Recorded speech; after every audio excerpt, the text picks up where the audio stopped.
ከሞት ላይቀር ምንድነው ጭንቀት ተውክፋት ናገር ጎበዝ ዘመን ላትኖር ከልኩ ላይ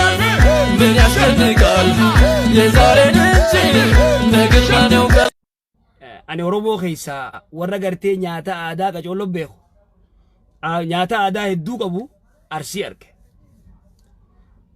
tana gartee numa jenna maashaallah arsiin nyaata aadaa ka kophatti gartee toora abba shani moojaa qabdu kan arsii qofa arge maashaallah nyaata aadaa garuu jimma moo dhufe kam qabdii ilaama xibsumaa nyaachuu jira sigalee ilaama kanumaa nyaachuu jira kas boksibiti ilaama gartee kanuma nyaachuu jirra immoo adaamaa fi kana gartee yoo dhayite shakakkee maali aboo maqaasii namaan qabamne kaa